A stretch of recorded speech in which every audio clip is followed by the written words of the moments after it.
Panorama group जो सोचता है वो लोगों को बक्सर में पोस्टिंग करने का, आरा के लोगों को अररिया में भेज देने का कोई फ़ायदा नहीं है। देखिए, हम 5 किलोमीटर से कम में किसी को नहीं रखेंगे और 50 किलोमीटर से ज़्यादा में किसी को टीचर को पोस्टिंग नहीं देंगे।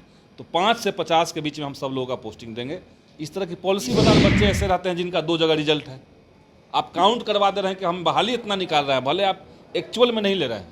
करवाने वाला बीपीएससी के चेयरमैन अतुल प्रसाद या शिक्षा विभाग के तत्कालीन जो अपर मुख्य सचिव थे के पाठक, दोनों के ऊपर कोई कार्रवाई नहीं। संदीप सौरभ हमारे साथ हैं। शिक्षा मंत्री का बयान आता है कि जो विकलांग है या जिनका पति पत्नी एक साथ ट्रांसफ़र कराना चाहते हैं उनका हो जाएगा, लेकिन शिक्षक लगातार मांग कर रहे हैं कि ऐच्छिक ट्रांसफ़र हमें मिले। 2020 में सरकार ने एक सेवा शर्त नियमावली लाई थी और उसमें प्रावधान किया गया था कि हम टीचर्स का एक बार ऐच्छिक ट्रांसफ़र करेंगे।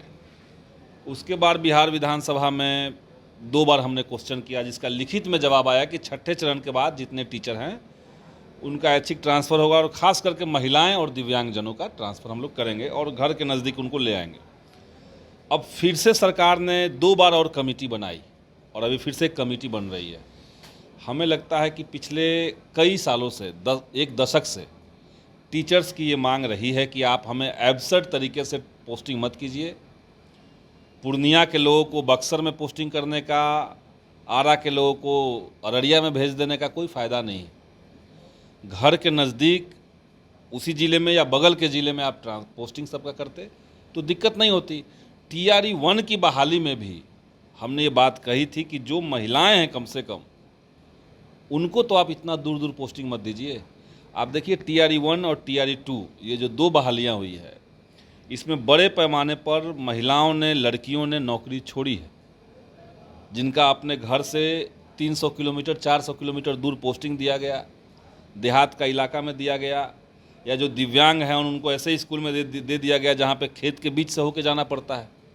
तो वैसे कई लोगों ने नौकरी छोड़ी है। सरकार अगर संवेदनशील है तो आप एक पॉलिसी बनाइए और एक दायरा बना दीजिए कि हम 5 किलोमीटर से कम में किसी को नहीं रखेंगे और 50 किलोमीटर से ज़्यादा में किसी को टीचर को पोस्टिंग नहीं देंगे। तो 5 से 50 के बीच में हम सब लोगों का पोस्टिंग देंगे। इस तरह की पॉलिसी बनाइए। पूरे बिहार में हर कोई ऐसा गांव नहीं है जहां पे स्कूल नहीं है, कोई ऐसा गांव नहीं है जहां से कोई ना कोई टीचर नहीं है। तो आप उसी के अनुसार उसको मैनेज कीजिए। सीधी बात है। इसमें हम कमेटी बनाएंगे, कमेटी अपना फैसला देगी, उसमें ये करेंगे वो करेंगे, करते करते सरकार असल में आवश्यक कामों को टाल करके ये सब चीज़ों में फंसी हुई है। इसीलिए हम कहेंगे कि सभी शिक्षकों का ट्रांसफ़र पोस्टिंग पे सरकार मुस्तैदी के साथ उनकी प्राथमिकता को ध्यान में रखे। सही बात है, जो प्राथमिकता मिलनी चाहिए वो दिव्यांगों को मिलना चाहिए, महिलाओं को मिलना चाहिए, लेकिन एक बार, और सभी टीचर जाना भी नहीं चाहते हैं। अभी जो दक्षता परीक्षा ली गई उसमें कहा गया कि भाई हर टीचर के लिए अनिवार्य है कि 3 जिलों का विकल्प देना होगा। अब जो टीचर सेटल डाउन है, जिसको 5 साल बाद 10 साल बाद रिटायर हो जाना है, उसको आखिरी 5 साल में आप तीसरे ज़िले में भेज देंगे। वो कोई एक जगह पे परिवार उनका सेटल हो चुका है, पूरा परिवार छोड़ के उनको 5 साल के लिए या जितने साल के लिए नौकरी बची हुई है उतने समय के लिए कहीं और जाना पड़ेगा। तो ये तो एब्सर्ड नियम ही था। के पाठक ने नियम लाया, हम लोगों ने विरोध किया, शिक्षा मंत्री भी विरोध कर रहे थे, लेकिन नहीं हुआ। तो अब जब नए शिक्षा मंत्री आए हैं तो इनसे हम तो यही आपके चैनल के माध्यम से कहेंगे कि संजीदगी से, गंभीरता के साथ, इस समझदारी के साथ कि टीचर को प्रताड़ित करना शिक्षा को सुधारना नहीं है। टीचर को परेशान करना, उससे शिक्षा में सुधार नहीं होगा। हम सख्त हैं, हम टीचर को सबक सिखा देंगे, इससे शिक्षा नहीं सुधरता है और ख़राब हो जाता है। तो टीचर्स की जो मांग है उसको गंभीरता से सरकार सुने। बल्कि इस तरह के मामलों में हमारा राय रहता है हमेशा से कि जो शिक्षकों के संगठन हैं, और ये संगठन आज के नहीं हैं, 60 साल 100 साल पुराने संगठन बने हुए हैं, आज़ादी के समय के संगठन बने हुए हैं, उन शिक्षक संगठनों के लोगों के साथ सरकार को बैठ करके विचार विमर्श करके तब पॉलिसी बनानी चाहिए। एसी कमरों में 2 IAS बैठ करके नीति बना देगा, उसको एक राइटर लिख देगा और वो छप जाएगा, वो नियम बन जाएगा, यही कर करके तो बेड़ा गर्क हुआ है शिक्षा विभाग का।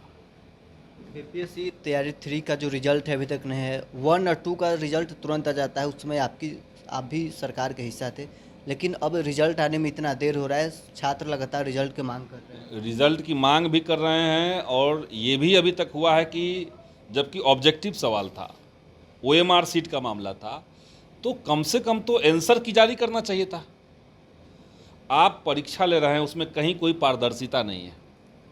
जैसे आप आंसर की नहीं दे रहे हैं, आप क्वेश्चन पेपर नहीं दे रहे हैं, आप ओएमआर सीट का कार्बन कॉपी नहीं दे रहे हैं, तो कोई अभ्यर्थी जानेगा कैसे कि हमारा क्या है, हमने क्या सही मारा क्या गलत मारा।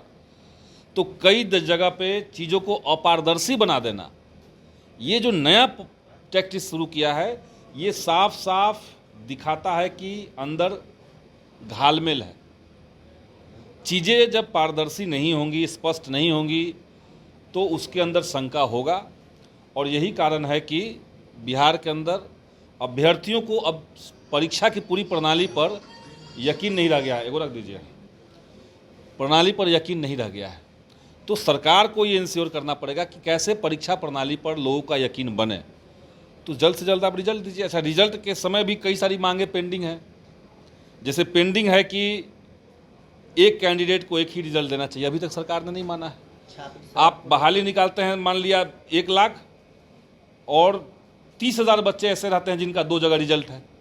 आप काउंट करवा दे रहे हैं कि हम बहाली इतना निकाल रहे हैं, भले आप एक्चुअल में नहीं ले रहे हैं। तो ये जनता के आंखों में धूल झोंकना, अभ्यर्थियों के हितों के साथ खिलवाड़ करना, ये एक टैक्टिस है सरकारों का, और इससे सरकार को बाजाना चाहिए। पिछली सरकार, जब महागठबंधन की बिहार में सरकार थी, तब भी हमने कहा था ये बात कि आप अनाउंस कर रहे हैं कि हम 1,20,000 बहाली ले रहे हैं, आप रिजल्ट निकालते हैं 1,09,000, आप ज्वाइनिंग का लेटर जारी करते हैं 80,000 का और ज्वाइन करते हैं 50,000। तो 1,20,000 का बहाली निकाल रहे हैं और 50,000 ही लोग ज्वाइन कर रहे हैं। तो आप तो एक्चुअली में नौकरी इतना ही दिए, आप डंका जितना पीट लीजिए। तो ये अभ्यर्थी जानते हैं, जो लोग शिक्षा विभाग से जुड़े हुए लोग हैं वो लोग जानते हैं। तो एक कैंडिडेट एक रिजल्ट चाहिए। ये भी सरकार को हमने कहा कि भाई आप डोमिसाइल लागू कीजिए, बिहार का डोमिसाइल लागू करना, 1 कैंडिडेट 1 रिजल्ट देना, पोस्टिंग का समय का पॉलिसी तय करना, ये सब कर लेना चाहिए सरकार को पहले से। लेकिन हमें लगता है कि उसमें कोई गंभीरता नहीं है। बिहार के साथ दुर्भाग्य ये रहा है कि यहाँ की सरकार का शिक्षा के प्रति जो नज़रिया है, उसमें प्रायोरिटाइज नहीं है। शिक्षा, एजुकेशन को प्रायोरिटी में, प्राथमिकता में सरकार ने नहीं रखा। सबसे अंतिम पायदान पर शिक्षा को रखा हुआ है। इसीलिए सरकार का ध्यान नहीं है, चंद आईएएस के भरोसे छोड़ दिया गया है।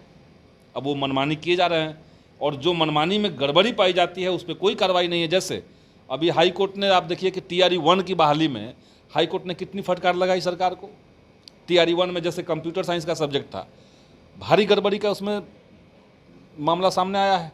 लेकिन उस बहाली को करवाने वाला BPSC के चेयरमैन अतुल प्रसाद या शिक्षा विभाग के तत्कालीन जो अपर मुख्य सचिव थे के पाठक, दोनों के ऊपर कोई कार्रवाई नहीं। तो इससे बिहार सरकार की छवि धूमिल होती है, लेकिन यहाँ छवि की पड़ी नहीं है सरकार को। मांग करते हैं कि सरकार इन दोनों पर कार्रवाई करे। निश्चित तौर से कार्रवाई करे। जो गड़बड़ियाँ हुई हैं, और उसमें BPSC की गलती कम है। BPSC बहाली ले रहा है, बहाली के बाद, रिजल्ट के बाद डॉक्यूमेंट वेरिफिकेशन का काम शिक्षा विभाग का था। आपने क्या किया कि आनन फानन में, चूंकि आपको एक पॉलिटिकल गेन करना था, आपने आनन फानन में बगैर डॉक्यूमेंट जांच किए नियुक्ति पत्र बांट दिया। नियुक्ति पत्र बांट करके आपने गांधी मैदान में कार्यक्रम किया, और उसके बाद धड़ाधड़ एक के बाद एक हम देख रहे हैं कि हर जिले से सैकड़ों की संख्या में टीचर जो हैं वो फर्जी पाए जा रहे हैं, वो सीटें खाली हो रही, उनकी नौकरी खत्म हो रही है। तो जो बच्चा वेटिंग में रह गया या 1 नंबर 2 नंबर से बाहर रह गया, कई बच्चे तो हैं जिनका कट ऑफ के अंदर मार्क्स है, लेकिन डेट ऑफ बर्थ के चलते वो छट गए, तो उनके साथ नाइंसाफ़ी हुई। तो बहाली का, मेरा कहने का मतलब है कि बहाली कोई होता है तो उसमें नेचुरल जस्टिस का पालन होता है। नेचुरल जस्टिस यही कहता है कि हमने जितनी सीटें एडवर्टाइज़ की, उन सीटों को फुलफिल करने का सारा रणनीति भी हमारे पास होना चाहिए। अगर आप एक बार में सीट नहीं भरता है तो सप्लीमेंट्री रिजल्ट दीजिए।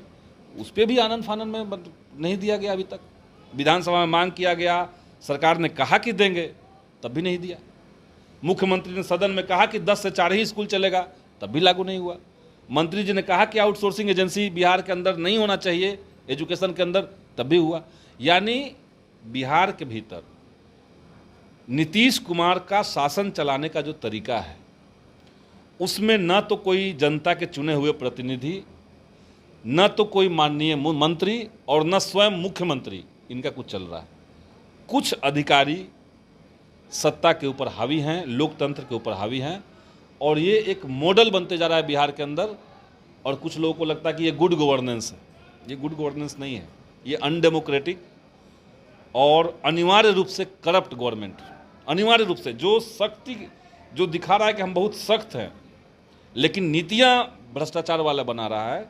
वो लोग करप्शन कर रहे हैं, आउटसोर्सिंग एजेंसी में करप्शन है, बीपीएससी की बहाली में ये जो विलंब हो रहा है इसमें करप्शन का संभावना है। जांच करनी चाहिए सरकार को, हम मांग करेंगे।